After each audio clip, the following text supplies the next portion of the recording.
Hello, everybody. Welcome to another week of Beyond Parody and Not the Bee podcast. I'm your host, Dan Dillon. This week, we've got a lot to jump into. We've got Biden's health scare. We've got, unfortunately, the shooting that just happened in D.C. last night. We got Trump in the South Africa meeting in the White House, which was pretty awesome. We got some good sound clips from that.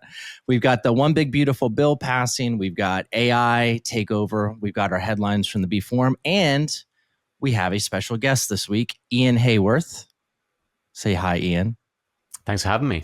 Yeah, Ian is a political commentator, public speaker, sometimes contributor to Not the Bee with writing, and also a person who speaks with a British accent. Yeah, that's the most important part. Welcome. Thanks for joining us. We're going to jump into the biggest story of the past week, I would say, which is Biden's health. You know, it feels like every single week we get to the same exact point where, as conservative commentators, we've been saying something for a really, really, really long time, and then it ends up being true, right? It's very sad that Biden it's stage 4 cancer, correct? Prostate cancer? Mm-hmm. Mm-hmm. Yeah. It's very sad, but at the same time, I mean, we all saw this coming, right? Like, this isn't a surprise to anybody. And the media, this is a continuation of this media covering up everything about Biden's presidency, his inability to form a coherent sentence, and now this cancer diagnosis. And the one thing that really strikes me, the one thought that sticks with me is, how long did they know about this? And who was covering it up? And was there an opportunity to do something like, say, chemotherapy that they turned down in order to cover it up, right? That's the biggest concern for me. What about you guys? Yeah, it's a huge scandal. And people are saying, oh, we can't talk about it because it's inhumane. We need to have sympathy. And I have sympathy, but I also want to know, Dan, when prostate cancer develops, it takes a long time to develop. Yeah. And these are very legitimate questions. It's okay to ask them. He had the nuclear codes, you guys. So it's okay to ask when they knew he had cancer. No, he's sharp as a tack. Always was. Mm-hmm. Nobody knew. Jake Tapper, especially, he had no idea. He was blindsided by all of this. But he made a great interview for his own book. Yeah. Oh my goodness. I'm 40, so I've reached that age now where I think they're supposed to start the whole screening process, which isn't the most pleasant experience, I've been told. But I mean, I'm 40. You've got to think that an 80-year-old man is getting screened. They're saying, oh, well, he had a screening when in his early 70s and they didn't check again. 2014. Yeah. 2014. There's no good answer here, though. There's two options, and both of them are terrible. Either they knew about it, in which case they knew about it for a long time, because this is generally a very slow-moving cancer, in which case there is no way this just appeared the second he left office, right? There's a massive lie there. Or there's humongous negligence that they had a geriatric old man who should be screened every 30 seconds for prostate cancer, and he's just bumbling around the White House not being looked at. Neither of these options is good. And they're just acting like both of these options are perfectly reasonable. We shouldn't ask questions. It's just like the fact that this is a conspiracy theory on top of the last conspiracy theory that has now come totally true because it was obviously true. There's just so many layers of grossness here. It blows my mind people still take this seriously. Absolutely. You're right, though. Just about, like, he should have been, at the very least, he should be having, I think that when you're 70 or 80 years old, you're getting the prostate exam annually, right? At your annual checkup. Yeah. He's got multiple different doctors who all were giving him a clean bill of health. A clean bill of health? He's had prostate cancer for multiple years. You can't tell me that even in his blood work that doesn't show up, right? Like, your white blood cell count changes significantly, especially as you get to stage 3, stage 4 cancer. Correct? I don't know. I'm not a doctor. I would imagine. A week ago, I'll be honest, I didn't know much about prostate cancer. It's not really something that's on my radar. So I went, I've been listening to the news, and apparently it's very slow moving, and and to get to the stage that he's at, it takes years and years and years to develop. So the fact that he hasn't had a PSA, which is a prostate screening something, since 2014, why they wouldn't have done that in he had a physical last year. That doctor needs to be interviewed. There needs to be a congressional hearing. There are some serious questions. And again, it's not inhumane. It's not insensitive to be questioning these things. Yes, we are sympathetic for the family. We wish them the best. We pray for them. We hope everybody's doing okay. We feel We feel for this. My personal favorite contribution here in the media spin was CBS News. They had a medical doctor who was part of Biden's transition team come on and say, well, he's actually too old to get this screening. Mm-hmm. And men over 80, they don't typically screen. So if you're a normal, it's unnecessary.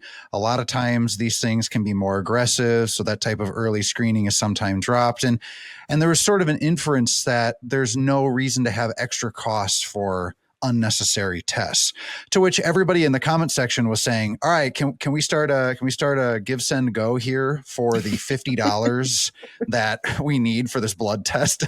The government that spent $7 trillion last year, can they pony up an extra $50 to make sure that the commander in chief doesn't have cancer? I mean, that's the key point. Yeah, it was just a weird spin even. Yeah, he's the president. And not to, you never make light. I'm not making light of this. I don't like the fact that he has cancer, but he is old. I mean, we all reach an age where eventually we're all going to die, right? It saddens me that that's true, but it's true. He is old. He has cancer. I don't wish it upon anybody, including Joe Biden. Honestly, I think that Joe Biden, through his presidency, is more of a victim of other people around him than he is a villain. Just because he really, honestly, didn't know what was going on and didn't lead the country. But I did see one person, call this in poor taste, whatever you want. I forget who it was, but on Twitter, I couldn't find it now, but sent a direct message on Twitter to Sarah McBride, reminding Sarah McBride to that prostate exams are important for all members of Congress and the executive branch. And Sarah is a transgender, for those who don't know, is the first openly transgender, is what the media says, representative in Congress. Right. Can we talk for a second about what a terrible wife Jill Biden is? Oh my gosh. Because if you are married to someone that you supposedly love and that's your priority, your spouse and your children are your priority, and you've got a man who, even if he didn't have cancer, was clearly not able to do this job. It's the hardest job in the world. It's the most exhausting job in the world. It's the most stressful job in the world. And she and her children rode Joe Biden like a donkey into the dirt for as much money and influence as they possibly could. Mm-hmm. For all they know, she knew he had cancer and kept pushing. They knew he had cancer. And I think that probably, if you could see behind the scenes, she was the person who was pushing for him to not get chemotherapy. Because she is a doctor. She is a doctor. So she probably knows the Heimlich maneuver if we asked her about it. Or he does it backwards. Yeah, I think that she was calling the shots probably with all of his health decisions, and she probably knew, it was sacrificing her influence in the world if he had cancer and had to step down, and chemotherapy would have shown that, that was true, and I don't want to believe that. At the same time, I've come to learn that in every single situation involving Joe Biden, I was right about my gut feeling. Every single one. So I wouldn't be surprised if I was right about that too. They knew he had cancer. They denied him treatment. They were going to push him over the finish line and then make Kamala president on day 2. Something like that. Don't you think it's interesting how we're all talking about Biden's physical health, though, and this is completely distracted from the her tape and his cognitive decline? Like, nobody's talking about the fact that the guy who, again, controlled the most powerful military in world history, overseeing the vast executive bureaucratic, agency network of the deep state, like this guy who is the leader of the free world, he couldn't answer basic questions. But now we're not talking about that. We're talking about a cancer diagnosis, which I personally find interesting. Well, it's also very intentional because Joe Biden has done this in the past. He's leveraged his own son's death from cancer for political gain. Yeah. And so this is the same part of the pattern is, we have a bad news cycle here. So I'll roll out my sudden cancer diagnosis and then everyone will rally behind me and just ignore the fact that I was a senile old man who was essentially dead for 4 years. It's disgusting that we can't do both at the same time. How exhausting would it be to spend your whole life covering up the last cover up? Like you're covering up, you're using cancer to cover up the bad book coming out. You're using the book to cover up bad business deals. You're using bad business deals. Like Get a good news cycle, you guys. He's been in politics since the 70s.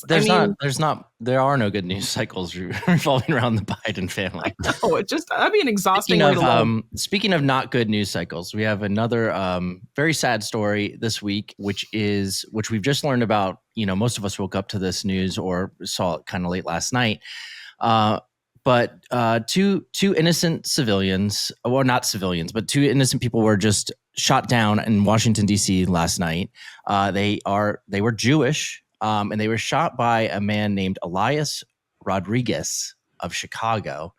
And as he was arrested, he was yelling, "Free Palestine, free Palestine." So obviously this is a targeted attack because of their affiliation with the state of Israel. They were planning to go to Israel next week and get engaged, and now they are no longer with us. So what's going on here? What's with the indoctrination of people in this country to a point where there are so many extremists willing to just gun people down over this cause of free Palestine? Yeah, I mean, I think to dive in here, just a quick thing. I from what I've seen, it was one of them was Christian, one of the victims was Christian, and one of the victims was Jewish.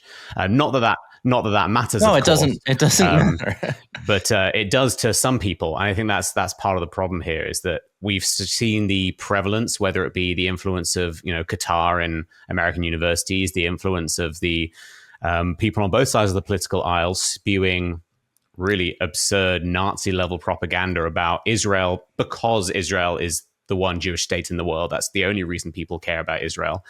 And I think this is the ultimate example of this. For almost 2 years at this point, we've seen people take to streets screaming, "Globalize the Intifada, resistance by any means necessary." They've been using Hamas slogans, Hamas symbols.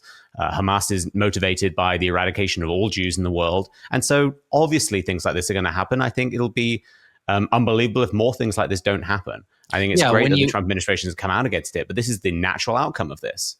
Yeah, when you're basically indoctrinating kids with these different slogans from a young age, when you're talking about from the river to the sea and you're talking about all these things, it's like, what do you expect the end outcome to be? Yeah. This is it. This is the end outcome. It's violence that's justified based upon these people's existence, just in general. When you it's collectivism and all this other stuff. And it's like when you say all people that support Israel, not just Israelites, not just Jewish people, but all people who support Israel in any way, shape, or form are inherently evil because Israel is a I guess you call it a colonial state because of the Gaza thing. But when they're an oppressor and when justification of violence against oppressors is just basically taught to you from a young age, you grow up just thinking actually that this isn't that. It's just like the Luigi Mangione thing, that whole thing with the shooting of the CEO of United Healthcare. There are people celebrating this, just celebrating it, and these are two innocent young people, completely independent of all the global politics involved. You see from the left time and time again, almost endlessly right now, the news cycle has something really bad and messed up happening, like seriously messed up, and the left celebrating it, trying to find a way to celebrate it because they just are on the side of hate. They're on the side of violence, and it's all projection when they say they're not. I saw a really interesting tweet, and I don't remember who it was, and I apologize if this was you. I'm not giving you credit for it, but it said, "Did you think globalize the Intifada was just vibes?" I saw that. And it really, I mean, it's sad and it's ironic, but it's true. Do you think these, like you said, Dan, do you think these things the people have been shouting in the streets from the river to the sea means something? It means something. There's a lot in between the river and the sea. And so when we say all these things and do all these things, and then 2 days or a day before the shooting, NBC put out an article propagating this lie that said 14,000 children were going to be dying in Gaza overnight if they didn't get humanitarian aid, which was a wholesale fabricated lie that came out of Gaza and the propaganda arm. So it's not even that there's in these skirmishes, these conflicts, there's usually two sides, and it's pretty clear, you can see. But the information coming out of Gaza and so many of the propagandists, the pro-Gazan propagandists, are simply saying things that aren't true. Yes, many Gazan civilians have lost their lives. That happens in war, and it's tragic. But the impetus for a shooting like this, I'm assuming this man, Rodriguez, was fed a whole bunch of propaganda that simply isn't true. His worldview is based on smoke and mirrors. And that's in a sea of tragedies. That's also a giant tragedy, and it's propagated. The propaganda, the Gaza propaganda, is there's a mill, and so many people repeat these lies, and then it becomes There's a couple. It really is crazy when you think about this guy. Rodriguez, he's from Chicago. He worked for a nonprofit that compiles biographies of the African American community. He looks just like a nerdy history kid. He has no prior criminal record, and yet he was radicalized by the far left. He's part of I forget what it's called, the Party of Socialism and Liberation or something like that. Party for Socialism. PSL. And Liberation. And so you look at him and you go, okay, he was filled with so much hate that he traveled to DC to murder this Israeli couple, just shoot them right outside a Jewish museum. Like, they're outside a Jewish museum in Washington, D.C. That level of hatred, and the media just sanitizes it. I remember Jason Aldean, the country singer, he had that song, Try That in a Small Town, about the BLM riots and everything. And the left, the media, CNN, everyone was saying that is dangerous rhetoric. But when you have the chance of actual death to Jews or kill the boar in South Africa, the left is just out there saying, hey, this is just figurative. It's mostly peaceful. This is free speech, et cetera, et cetera. And they don't want to acknowledge the fact that these young men are actually being radicalized. They only want to point at the right and say, you guys are becoming radicals. And I want to read a tweet that Seth posted. For those of you who don't know, Seth is a co-owner of Not the Bee and my brother.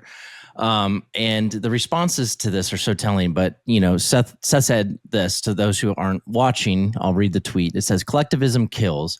When people are collectively demonized, they're no longer seen as individuals with rights and dignity of their own. They become stand-ins for whatever evil their group is accused of. From there, it follows that they deserve to suffer for it, even if they've done nothing wrong themselves. This is what produced the Holocaust, the Rwandan genocide, Stalinist purges, Mao's cultural revolution, etc. The depraved logic of identity-based collectivism leads to violence by design. Every Jew becomes a quote-unquote Zionist occupier. Every white man becomes a colonizer. Once that framing is accepted, violence becomes virtue. The antidote for this poison is not more tribalism, but the repudiation of it. And I mean, it's very well written. I don't know if you use ChatGPT or not to help him, but sounds ChatGPT would have refused to write that, actually. Grok maybe. But then I scroll down to his replies, and it's like I couldn't even help but respond to some of these things. And the first response, the one, says the Zionist demon who has for 19 months tried to justify the slaughter of over 50,000 Palestinian women and children, the destruction of 80% of all Gaza's civilian infrastructure, to now pretend to have moral fiber. Never trust a Zionist. Never. That's the first response. So I just simply said, can you share a post from Seth that justifies or glorifies the killing of a single innocent person? And of course they won't be able to do that, because Seth doesn't get behind causes that glorify the killing of an innocent person. When children are dying in Gaza, nobody on our side, except for some sick individuals — you can never say nobody because there are sick individuals out there — but nobody on our side is celebrating that. Nobody wants to see a kid killed. But the problem is when your country is being controlled by Hamas and they're hiding behind children, and you have to root them out, and you have to root out the evil. They're pointing the hatred in the wrong direction in those cases, and accusing the wrong people of these things. And again, it comes down to the celebration of it, right? The people on the left right now are celebrating this murder. They celebrate every time that a Jewish person was killed on October 7th. They are celebrating all of these things. And on our side, I don't want to see anybody die. I would rather that this could end peacefully. But the problem is that you can't approach, terrorists with peace in mind. You can't just go to them and try and find a peaceful solution. That's not their intent. I think it's, I have the names of the two individuals who were killed. Israeli embassy staffers Yaron Lichinsky, I don't know how to say, Lichinsky and Sarah Milgram. I think it's important to mention their names. Absolutely. And yeah, it's it's wholly tragic. And I think you're right, Dan. I'm waiting to hear what Taylor Lorenz has to say about all this. And Ian, you have a unique, I think, perspective on this, but how do you feel about this in general, anti-Semitism in the United States and what it means to be a Jewish person now, and with all this quote unquote justified violence that's being thrown around out there? Yeah, I mean, I could probably speak for the rest of the podcast on this, but I think a few points I want to make is that at the core of all this is the same anti-Semitism that's existed for hundreds of years, and that there's a double standard where Jews are expected to basically bend over and take it when it comes to violence. There is no other group in the world that would be expected to essentially live next to an enemy that is solely motivated by the destruction of their neighbors and just accept it. There is no part of America in which you could be sitting there and be fired at with rockets every single day and just accept it as part of the daily norm. Except I think Jews are expected to live like that. And whenever I run into this kind of thing, like speak on college campuses about this issue all the time, I think there's like a naivety there of just not understanding pure evil, not understanding there are people out there who are not like us. The world is not different because people dress differently or eat different foods or have different accents. There are fundamental ideologies that are good and bad, and in many cases evil. And radical Islam is evil. It is based on an evil ideology, and anti-Semitism is evil. And when you combine these two things, you see groups like Hamas, Hezbollah, Islamic Jihad, all of these kind of groups. And then you have people on college campus to think, oh, they're just like us. Like they're upset about some other issue. If we could just solve that issue, they would be just like us. And my answer to them is, okay, what should Israel do? Because we can all agree that war is terrible. Like that's a childish thing to say. All these podcasters who are going on these shows and declaring that war is bad. It's like, duh, well done. Like that's a base level assumption. But what should Israel do? They never have an answer, because deep down, either you're naive and you think that this will just go away if Jews just ignore it long enough, or secretly you do not care that Jews are targeted for death. You do not think Jews have a right to defend themselves. And again, both of those are terrible things. And there's no solution to either of those. You can educate the naive, perhaps. But when we're starting with people who do not think that Jews deserve the same right to self-determination, self-defense that we all enjoy, that's a huge problem. Ian, from your perspective, I'd like to hear, what do you think maybe going forward is things that can be done in the U.S.? I don't know about policy driven, but to improve the situation. Since October 7th, we're very intertwined in the Jewish community, and have a lot of Jewish friends. And Robin, be careful. This isn't going to look. I was about to say, we're already going to get hate in the comments. They already know we're paid. That's fine. Hate me how you want. I am who I am. But I'd like to hear. We're not intertwined. Not the beat has nothing to do with it. Absolutely. I meant personally intertwined with I've dear gone friends. to Jerry Seinfeld stand up. That's the closest I've been to it. No. Sponsored by the side. I personally have many friends of the Jewish faith, and we have. Anyway, Ian, I'd like to hear what you think going forward, if there's actionable things in the U.S., either policy-driven or culturally, that we can do here to improve what I see as a growing wave of anti-Semitism like I haven't seen in my lifetime since October 7th. Yeah, I'm going to talk about two different things. I think one is policy. And I think the thing we can do politically here, it has nothing to do with infringement of speech, nothing to do with any of that. I think we need to cut off countries like Qatar from accessing our educational institutions and our government institutions. I think the fact that the President of the United States is accepting a $400 million gift from one of the world's greatest funders of terrorism, a nation he called one of the greatest funders of terrorism back in 2017, and is now cozying up to them.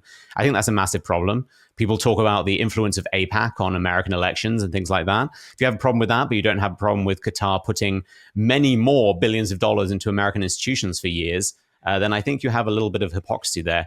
But I think on the cultural level too, I think there's a bunch we need to be doing. I think as a Jewish person, I'm going to speak to Jews first, as I think Jews need to be stepping up. I think Jews need to be taking their self-defense seriously. I think Jews need to be taking advantage of the Second Amendment rights we have in America, which is something we don't have anywhere else in the world, except in some cases in Israel. And for the vast majority of human history, we didn't have that right.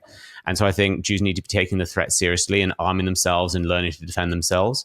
And I also think Jews need to be engaging in the community more. I think there are a lot of Jews who do, but we need to be proud of being Jewish. I think there's a common instinct historically for a lot of Jews when they see something like this happen, is to revert into secularism or revert into being, not proud of who you are and what you are and what you believe. And I think that has the opposite effect. I think that ghettoizes us into being easier victims. And I think we need to be standing alongside Christians in America and defending Judeo-Christian values which underpin this country. And then I think more people will stand with us. I think fundamentally you have to stand up for yourself first. And I think many Jews are, but more Jews should be. And now for a word from our sponsor, from Robin Garfield.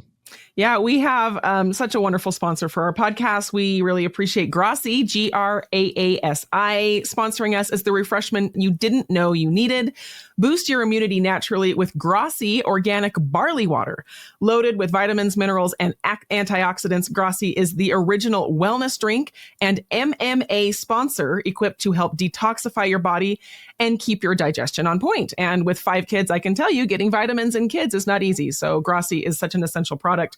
Try Grassi today and start feeling good naturally. For a 20% off discount, use code NTB20 at Grassi.com. That's GRAASI.com/discount/NTB20. Thanks, Grassi.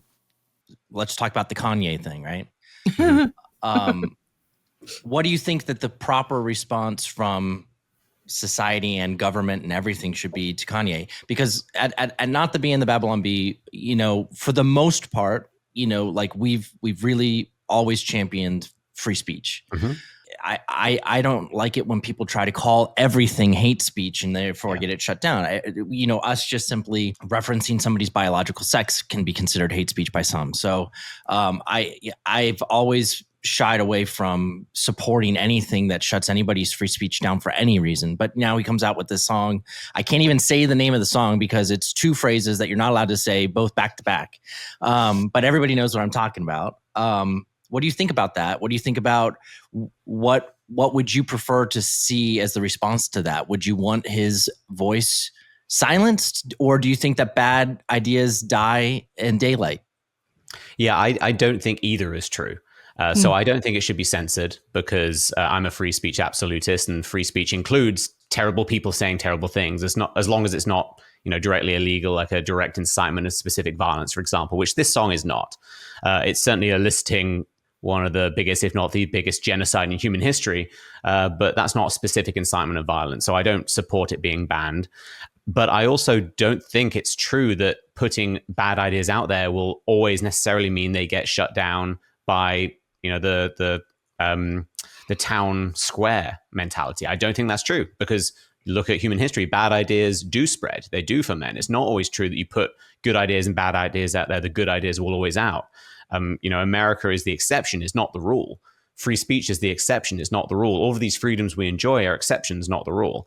And so I think I don't think it should be banned, but I also don't think we should just assume that bad ideas will get washed away by good ideas. I think it's up to us to wash the bad ideas away through pushing back, through rejection, through education. I also think we need to be holding different people to account societally, not in terms of cancel culture, not in terms of censorship.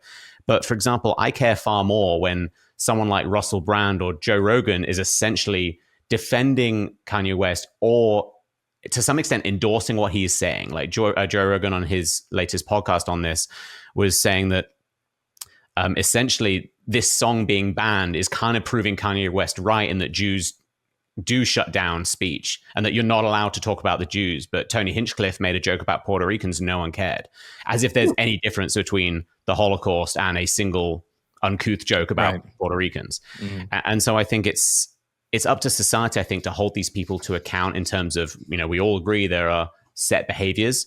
I expect far more from people who aren't mentally ill, and Kanye West is mentally ill. I don't tend to care too much what he says. I care a lot about the people around him, what they do with this. And I think celebrating and also the seed that it's planting, right? Like you said, it's not a direct incitement of violence. And I guess technically you're correct, but it is a planting of a seed that leads to incitements of violence. 100%. There's no disputing that. I don't know that I call myself an absolutist when it comes to free speech. Like you said, if you make any one exception, you're not an absolutist. So if you say that, the 8647 stuff that people are posting now, which whether Comey meant it or not, that was another big story this week that we haven't talked about, which is, the former FBI director goes walking on the beach and supposedly sees these shells perfectly laid out at numbers 8647, right? Which 86 is, It can mean a hit. It can mean a hit. I didn't personally know that. I've known about 187, I guess, but 86 I hadn't necessarily heard in that way. But I guess in culture it means to kind of wipe something out, get rid of something. Yeah, I've heard it. Which you could say, oh, that just means impeach him, whatever. But obviously, by not saying anything in context, it looks really bad. And as the director of the FBI, he supposedly doesn't know that. Like his job was to know that stuff. He also blamed his wife, which is pretty messed up. He did? I didn't see that. He blamed his wife. Said that she told him to take the picture and post it on Instagram. He just was on some. You know what was also surprising as I went on his Instagram feed right after that happened, and how few interactions James Comey gets on his Instagram. Well, it's kind of sad. He was sundowning, and now he's popped back up. He's like launching a book. He's releasing a book, and he is a very significant figure in the U.S. And he's got. He's even on that. He had only gotten a couple hundred likes, I think, on it. Yeah, it's a great way for him to get publicity. And I listened to an interview with him yesterday, and he said, I haven't had it done the rounds in like 6 months, and all of a sudden I'm on all the talk shows again. It worked from the standpoint of him trying to get some publicity. But I don't know. With all of that stuff, again, was it an explicit call to violence? You have to take some hurdles with thought, with your thought process in order to justify that. And I don't like doing that. Should he be in jail just because he posted that? I don't think so. I think it was horrible. I think he knew what he was doing. He knew it was going to cause a ruckus. And he also knows that the connotation is bad. When there's been assassination attempts on this guy's life multiple times in the past year. Yeah. For you to go out there as a political figure in the United States and to say something like that, whether you meant impeachment or not, is so dangerous. It's so bad. But people need to take personal responsibility for their speech. I think we call a truce. I think that the Democrats can agree that Elon didn't do a Hitler salute, and the Republicans can agree that Comey wasn't calling for Trump's assassination. I think that Comey meant it a lot more than, honestly, I think that Comey was much closer to meaning that than that's true. But if we're all going to get up in arms about stuff, Elon's was benign and stupid, but it was stupid, but it was benign. A slightly autistic movement salute to a crowd versus somebody who is supposedly the top federal law enforcement leader who doesn't know what 86 means. Right. So, but I think, sorry, just to one quick point though, is that I think Robin's making a really good point in that there's a strange hypocrisy going on when obviously there are a lot of people like us, I hope, who are reasonable in that we expect the same thing from both sides. But a lot of the people who are utterly outraged about the 8647 stuff, some of them also posted 8646 when Joe Biden was in office. and so that's the issue, right? If you're going to be outraged by Elon Musk, you can't be not outraged by James Comey. If you're going to be outraged by James Comey, you can't just look at what Elon Musk says, even though they're not comparable, and just shrug it off. Oh, I hate that. That's one of my basic principles. That's one of my biggest pet peeves is any media outlet or talking head. Sometimes you change and you go back 10 years on Twitter and you look at some things that people said, and sometimes people do legitimately change. Elon Musk has legitimately changed in the last 10 years. If you go look at his old tweets versus now, the fake outrage. I think it was ridiculous that James Comey did that, if for no other reason than his own self-preservation. Like, he could get thrown in jail for that. Like, he could, like I would hope not. I would hope not too, but he could. And he, that was a risky move for him. And also that if he didn't realize that, then the ignorance is crazy.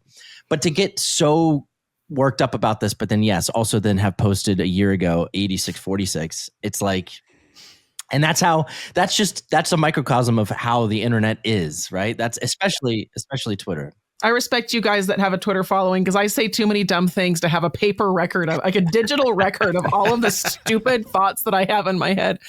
I salute you guys. Although you all have intelligent things to say online. I can't articulate more than 5 seconds of my life. I used to post way more on Facebook. Remember back in the day, Facebook was like, you like stream of consciousness dumped all of your, like, today I'm doing this. And then I haven't been on Facebook in 10 years, but there's still people I see on Twitter who just like post their live updates of everything they're doing every 10 seconds. And I'm always amazed by that personally. I'm just a casual observer when it comes to X.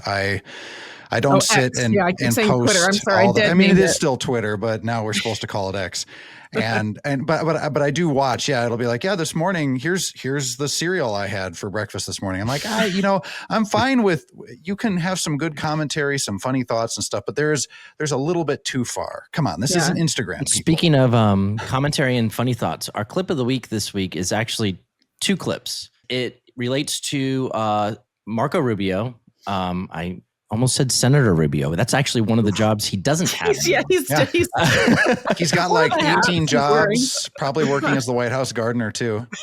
But he got called into the Senate Foreign Relations Committee to kind of review the Trump foreign policy, I guess, and kind of justify the things that they're doing, which for the most part have been pretty epic. I think that, for the most part, I've been getting what I voted for. He was sitting in front of Senator Chris Van Hollen. So and this is the same senator who, mind you, just went to El Salvador to visit an MS-13 gang member. Senator Chris Van Hollen says, "I regret voting for you for Secretary of State." And I'm going to play this clip of Rubio's response because it's great. And there's another response that he has to him a couple seconds later in the dialogue. So I'll play both of those back to back for you guys. This is great. All right. So here is not Senator Marco Rubio's response. And I have to tell you directly and personally that I regret voting for you for Secretary of State. I yield back. May I respond? You may sit. Well, first of all, your regret for voting for me confirms I'm doing a good job based on what I know. That's just a flippant statement, Mr. Secretary. Can I respond, Mr. Chairman? I didn't ask. That's a flippant statement, he says. After telling him he regrets voting for him for Secretary of State, he gets mad. That's a flippant statement. That is amazing. All right. And so the next one is, which Rubio gets him even better here. So here's the next one. In the case of El Salvador, absolutely. Absolutely. We deported gang members, including the one you had a margarita with. And that guy is a human trafficker, and that guy is a gangbanger, and the evidence is going to be clear in the days to come. Mr. You're Chairman, going to see who you went to defend. Senator, I'm sorry, please, Mr. Chairman. Secretary Rubio has the floor. Mr. Chairman, he can't make unsubstantiated Senator? comments like Unsubstantiated claims? What are the unsubstantiated claims? Equals, I don't want to hear that. So the margaritas, technically speaking, the Ecuadorian officials who were there placed margaritas on the table while he was meeting with the Maryland dad, Senator Van Hollen, when he was down there meeting with the Maryland dad / MS-13 gangster. And they placed the margaritas on the table, and then everyone started taking photos. So it was, in that way, it was technically staged. But I point out that conservatives are just simply engaging in the same trollery that the left has been engaged in for decades. So I thought it was masterful that they just slipped those margaritas in there, because I think it accentuated exactly why Van Hollen was there. And it allowed Rubio to have that amazing joke. So I'm all for it. Do you know that though? All you're hearing is just the response from the left of what happened, because you don't know that they weren't actually having those 90% sure. margaritas. I've seen reporting on that, not just from left-wing sources, but also, if it's true, we have all sent drinks back. Like if you were at a bar and you're having a very serious meeting and someone sends over a jug of beer, you're just like, no, thank you. He was too enamored with the MS-13 guy. He was just looking at, you look at him just gazing into his eyes. He didn't even notice. The fact that he was there substantiates the point of the statement, which is that he went and took that time to not think about the people back home, but to go over to El Salvador and to go on this PR, mission, basically, for a person on the who taxpayer's dime. A gang member that's not a U.S. Civilian. I thought it was brilliant. And you know what's funny is that I never really thought of Rubio as being a quick thinker or a quipper. He has so impressed me in the last little bit, in all of his different roles and all of his different hats. His approval rating is apparently higher than Trump's right now, and people are really happy with the job he's doing. And I've been very impressed with. It's nice to see some more conservative politicians that can actually think on their feet, because that's been really the history of the Republican Party in the latter half of the 20th century and the first quarter of this century has been just these suits, the Jeb Bushes of the world. The please clap. Jeb. And they used to apologize. That was the infuriating thing. I mean, a good Republican always apologizes when Democrats tell him to apologize. And so in a situation like this 10 years ago, you'd have some statement about we're trying to be inclusive and tolerant while at the same time trying, kind of semi-throwing the president under the bus, saying something squishy liberal, pandering, all these other things. Like, yeah, I know that we're doing this, guys, but it's okay. We're trying to do, this is why, and accepting the left's rhetorical framework.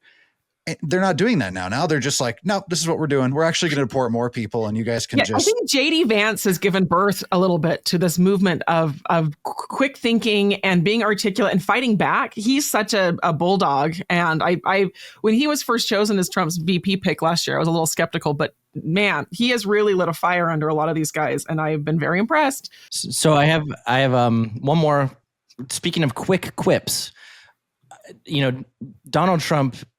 His mental acuity is very, very high, and like the people who are saying, oh, he's toast and he's so done, he's got the same type of decline as Biden and all this other stuff. It's just insane. But this is hilarious. I actually don't know the 100% of the context behind this, but he was being interviewed. I'm guessing about the big beautiful bill, and because he's by Speaker Johnson, I don't actually know that. But he's asked a question, and his response to the reporter, when the reporter tells him who the reporter works for, is hilarious. And it's also, for us, I don't know if he would recognize the name of our news outlet either. And so let's add this to stage real quick. Andy Harris said that you didn't adequately convince enough people to vote for the bill. The House Freedom Caucus. You mean after this speech? After this speech. That's what I said. think so. Well, what do we see at the voters? I think it was a great talk. It wasn't a speech. We talked about then. Who do you work for? Notice. Who? Notice. I don't even know what the hell that is. Get yourself a real job. Who do you work for? Notice. I don't even know what the hell that is. Get yourself a real job, he said. Oh, a real job. Oh. Yeah, I mean, he gave them free publicity. Everybody was going to try to figure out, who Notice is. I went to their website, so I'm sure they've gotten a little. Who are they? Leadership. They're supposedly a nonpartisan, small upstart, I think, based in DC. If it says nonpartisan, it means it's super left wing. Yeah, right? it means super far left. That was their day, though. That was their big moment. It'd be funny to splice together like 10 minutes of Trump doing stand-up and play like the Seinfeld beat beneath him. All of these little zinger. I'm sure somebody has. Last week's clip of the leak was the fat shot. The fat shot, and his friend who's morbidly obese. Is that what he is? Iconic friend who's morbidly obese, and it's not working. It's not working. It's not working. It's not working. Everybody knows. Everybody knows it's not working. Who has the best Trump impression? Mr. B, that should be one of your questions. I don't. I actually can't do a Trump impression good. I don't know why. I just don't have the inflections. I don't know. I'm happy to not be able to. Yeah, I want to hear yours. British people are too proper to stoop to that level. They can't do it. They can't do it. But speaking of Trump and his zingers, he also invited this week the president of South Africa to the White House, and I've never seen something like this before. But he invited the president of South Africa to the White House, sat him down, and then said, "Turn the lights down and roll the video." And basically, they showed video of the calls for murdering of white farmers in South Africa. And it's a pretty powerful moment. The whole thing, I won't play the clip because it's out there. Everybody can find it. But the actual video that was shown with all the white crosses, which denote all the different farmers that have been slain, basically.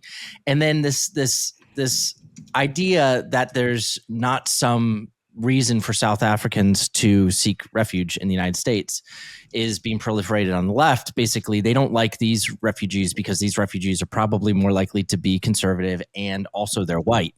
And that's really what it comes down to, is that nobody wants to accept these refugees because of the color of their skin, which is like the most ironic nonsense you can possibly come up with.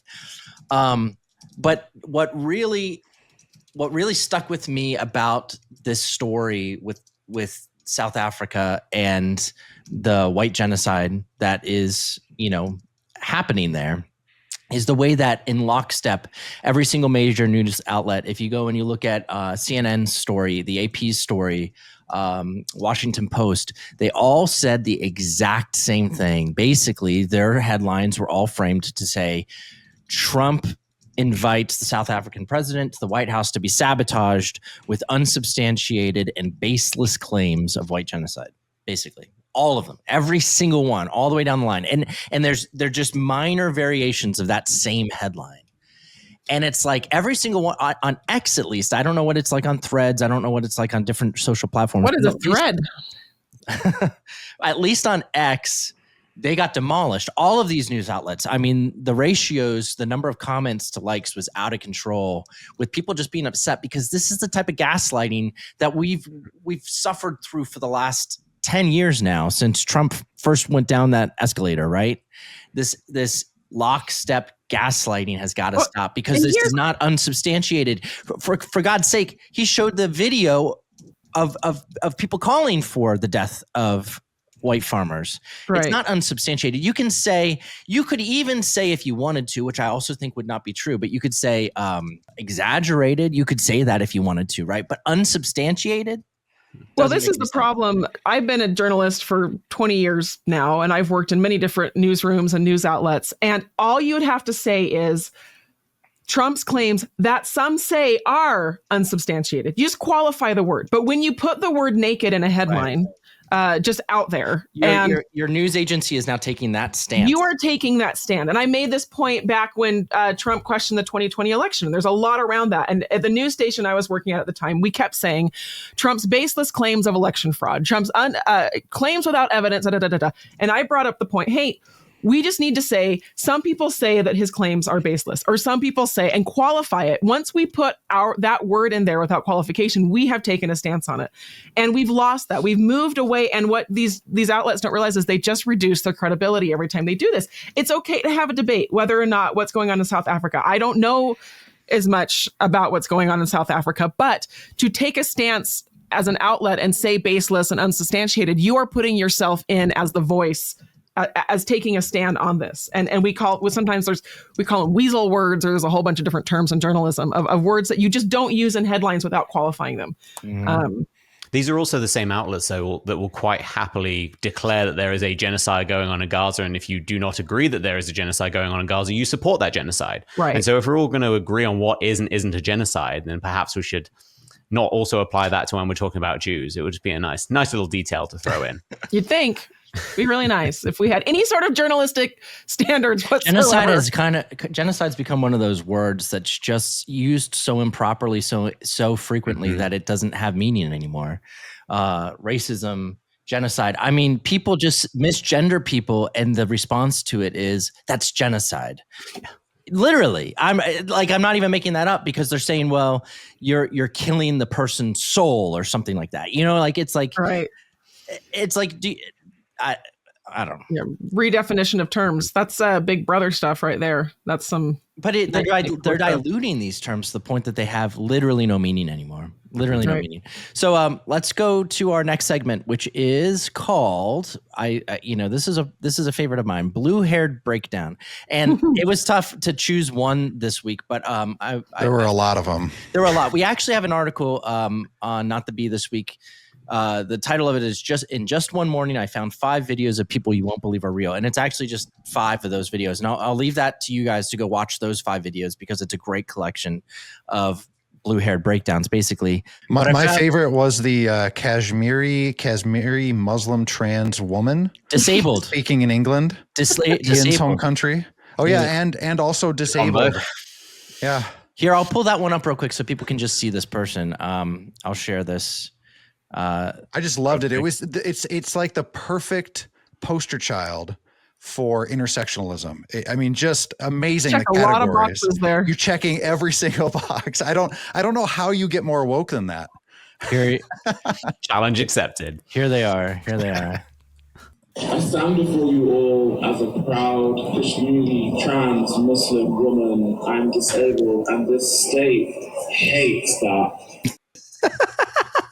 The state hates that. Do they, though? No. It's like, Policy says otherwise. That was a lot England, of famously known for being conservative and based. That was a lot of intersectional checkboxes. And for those who can't see, this person is massive. That person 6'4" probably. I don't know. Body positive, not massive. Make sure you use the correct term. I like that. Very body positive. Space-time bends a little bit around this. Gravitationally inclined. There's so many ways that you could phrase it. So here's one. I'm going to show two from Libs of TikTok here. So we're just going to, these are short enough clips. We'll just kind of play these throughout. And this is just, it starts off with a bang. So I'm going to share Libs of TikTok. These things are so great. I can't get enough of these. All right, here we go. So like when I was a guy, I always had to work out, do cardio, and have abs. And like I was always pretty fit. But now that I'm a woman, I don't know why, but I feel like I can just gain weight. Like a woman? And like maybe it's because I know a lot of women my age that are just a little bit thick. And I'm not trying to say all women are thick or anything like that, but I want to be thick. Yeah. Can't even make a statement because they know that every single person who watches all their videos will get offended. I'm not saying all women are thick, but I feel like it would be nice to have an ass and like be a little chunky. Plus I can eat. Like it makes it so I can eat. My doctor was like, you need to gain some weight if you want to have boobs and a butt. And I was like, okay, I can do that. Guys, totally not a fetish there. Guys, it's almost sad. It is sad. It's just like it's a mental health crisis. Like these are people who can't see any positive in their own person and their own being. Yeah. They can't see themselves as beautiful in any way. They can't see them. It's like 20 years ago when we had Christina Aguilera singing about you're beautiful no matter who you are, whatever. It's like the message is just completely different now. It's just like you're not actually beautiful. You got to change absolutely everything about you, and you're still going to be miserable once you do that. And gaining weight isn't a fun part of being a woman. I'm going to tell you that now. No, that's what I don't understand. It's like women have more pressure on them to not have weight. It's not like a cool part of being a woman is that you gain weight. That's the thing that doesn't make any sense about that. I love the start of that. When I was a guy, now I'm like a woman. It's just such a backwards message too. It doesn't make any sense. Women are the ones who have pressure by society to not have weight. Guys can have dad bods. You know, I'm familiar with that. It's really the sad. narcissism though, I think is what always gets me about these is like you mentioned that Christina Aguilera video. That's all about how you feel about yourself. Like it's no regard for those outside of your inner mind. And now it's flipped. It has nothing to do with what's in your head. It's everyone else's perception of you. So this person, like, if you want to dress this way, I don't care. But like, you're demanding that we view you as you view yourself, and that's just a step too far. And it's those two viewpoints are kind of the slippery slope visible, right? Because even the Christina Aguilera message is the wrong message. You aren't just beautiful the way that you are. You have to work on yourself. Like you have to work to be a good person. You have to work to not get fat. You have to do things in your life. You have to take responsibility. The message that was coming from the Christina Aguilera video, and in that video, she had a lot of, let's say, body positive people. Is that what we said? Or as Donald Trump says, fat. Fat. These people would have been prime for the fat shot. But they, that message was just that you're not unhealthy. You're perfect just the way that you are. That's also a really unhealthy message, right? Very dangerous message. But that was the message that led to this message. It's the slippery slope. It's that devolution of personal responsibility and honestly, Judeo-Christian moral principles and ethics. We're trying to abolish those. And in the 20 years between that song and now, you can see it in society where we've gotten to. So I got one more to play. And this one's more of an actual blue-haired breakdown. This is more of a breakdown. So apparently this lady has people visiting her page and she doesn't like it because they're Trump supporters. And she has a little bit of a message for them. All right, here we go. Hey, MAGA, is he dead yet? That's the only thing, the only conversation that I want to have with you, whether or not he's dead yet. That is the only thing that I would want to hear. Look at the eyes. Dead eyes, like a doll's eyes. So stay off my page unless you're coming to tell me that Donald is dead as a doornail. A dirt nap. Dirt nap? Gone. Okay? Otherwise, go fly kites, stay off my page. These people, she seems lovely. Guys, the eyes. The reason I shared that is just because the eyes. Every week you can find those eyes. Yep. The crazy eyes. It's just one for one. It's always there. Jeez. I didn't realize her shirt said, "Is he dead yet?" And that's why she keeps going. I watched this clip and I was like, why does she keep going like this? Like, it's some weird, but she's got. Is he dead yet? Is on her shirt. She made that shirt, or you can buy it somewhere, but. It's also a very strange way to live your life. I'm always amazed at how, I know it's strange, we all talk about politics for a living, but I always find it so strange that people are that invested in the one person who happens to be in the White House, that their entire happiness is based on whether or not the person in the White House is alive. Like if that is your base level for happiness, then you're doing something really wrong. Like just get outside and enjoy other things in life. It's really, again, sad. That's the theme here. I mean, the only time I really thought about Joe Biden when I was out and about just enjoying the sunshine and everything was maybe when I went into the grocery store and saw that things were getting more and more expensive over the course of the years. But other than that, it's like, I write about politics. It doesn't mean that I'm thinking about it when I'm hanging out with my kids and we're going over to family and just having fun, going to church. But some people really do. This is all that they have. And so they go out in public wearing shirts like that. And I'm just like, okay, all right. We should call her a massive JD Vance supporter because that's what she's saying, right? Because if Trump were to die, that's who would be the president. So this is, someone should make her a shirt that says, "I love JD Vance." I was honestly, I was rooting for Joe. I honestly am surprised. I'm surprised he made it through 4 years. He stacked that bench so well. But he did a great job. He did a great job. He put the worst possible person in second of command. So we were all just like, go Joe, you keep it. You could do it. You could do it. Walk across Please that don't lawn. die. We don't want crazy eyes and cackle laugh in the White House. All right. So the next segment we're going to do real quick. We're going to read the top. Are we going to do the updates or are we going to do featured? What are we going to do this week? Let's do updates. I like that last week. Okay. So we're going to show some of the top headlines from the Babylon Bee forum from our subscribers. If you want to submit your own headlines, go over to babylonbee.com and go ahead and join as a subscriber, and you can immediately start pitching headlines to the Babylon Bee. And you'd be surprised by how many of these actually get featured on the site and or published. I would say a couple a week, right? From the forum get published. Oh, definitely. We make a point to bring them over. It's not just, we love our subscribers. And again, I say this every week. A lot of us have been hired off the forum too. So that's how I came up. So this is the updates. We'll read these through quickly. Thank you to all of our subscribers. From Aloha Raichu, Christianity Today accidentally publishes AI list of best Bible books that don't exist. That's reference to the reading list, the summer reading list. A couple of different news outlets published a summer reading list that had 15 books on it, and 5 of those books were completely fabricated. So this proved 2 things. Number one, that these different publications were copying each other's lists. They weren't even doing it. They were, because it was the same list. And number 2, they're just using AI to write their articles. They're not even reviewing it. All right.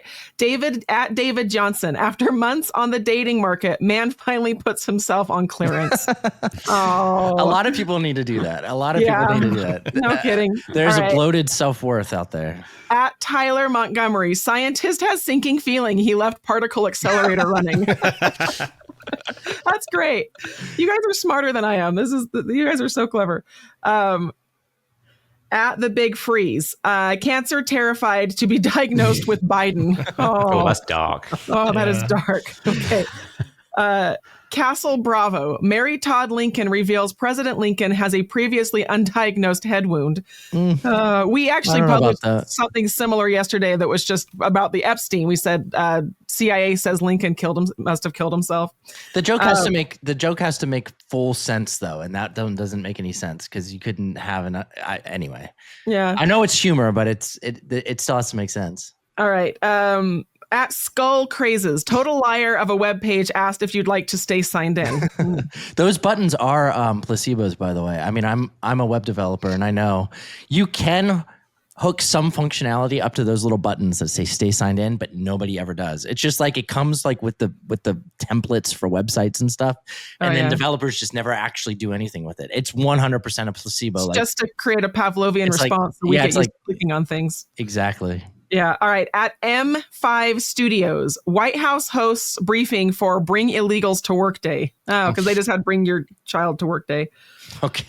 Okay, that's great. At Ruthie J714, you don't understand. This animal skin is so last season. Eve, and she's got an animal skin. Okay, let's do two more. We're gonna do two more. Okay, yeah. At some of your handles are hard to read, you guys. At Snee Stranger, PA Grape. Is that? Sorry. Pennsylvania Grape. I'm tired, you guys. Pa Grape releases book accusing VeggieTales staff of covering up Larry's dementia. That's great. And the image is really good. Okay, one more. Lord Peter Whimsy wrote, biblical scholars now believe that the prodigal son squandered his inheritance on meal at Five Guys. That's really good. That's a good one. If you've been to Five Guys recently, it is so expensive. It's unreal. It's unreal. I took my son there on a date a few weeks ago, and it was like $40 for both of us to get a burger and an order of fries. It was just ridiculous. And the burger also always disintegrtes. So it's delicious initially, but then it kind of congeals into just like a dripping mess by the end. They're unruly. Not good. I really love that. So, Mr. B, maybe we can start with this one question. We just go real quick around the table. What's your favorite burger joint? Ian. Culver's. Robin. Ooh, In-N-Out because it's cheap. Joel. Culver's. I'd have to say purely burger. I would say Five Guys is mine, but that's only for the burger. Wow, I think I would take a Five Guys that's burger. That's a subtle financial but flex there. I would much rather. Oh, it is. I Mr. would much rather go over here. I would much rather go to Culver's than Five Guys. 100%. What about you, Mr. B? I'm with Robin. It's definitely In-N-Out burger. But you have to eat them there. You cannot take an In-N-Out burger home. They're don't ship it across the country. And especially then the fries. The fries do not make it home. No, but they're cheap. I can feed my whole family for $40, like all 7 of us. And that's good. All right, Mr. B, you got a couple questions for us, and then we'll wrap it up. Yeah, so I always start with Robin, as everyone knows. So, Robin, we're in a different universe, and you are not married, okay? Oh, geez, B. If you had to marry a famous liberal, who would it be and why? You could get into French Laundry if you went with Newsom. I was going to say, choose between Adam Schiff, Alec Baldwin, and Gavin Newsom. Oh, Alec Baldwin, any day. 30 Rock's my favorite show. He's got a great sense of humor. I'm going to say that. Sorry to my husband who's going to just don't make him mad. Yeah, don't ever hand him a prop gun. That's my final answer. I'm not going to say marry. Can I just say I'd have a conversation with him? It'd be fun to have a drink with Alec Baldwin. That doesn't sound better either, but it sounds worse. Sounds worse. You have a drink with Bill Cosby. Okay, right. Next question. Mr. B, move on. Okay, Ian, how long could you survive if the lights went out today? No power, no internet, no grocery store, no gas, no money. As in, I don't have access to those things, but like I can access gas elsewhere, like scrounging and stuff. Yeah, how would you act as a survivalist? What would you do? How long would you last? In Tennessee, I actually think I'd last a decent amount of time because there's a good amount you can hunt. There's access to water, that kind of stuff. A lot of firearms around.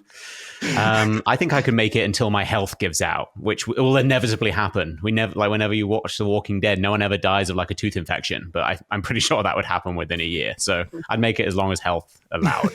And what if you were allowed one luxury item? Oh, air conditioning. Ooh, yes, yeah. Yes.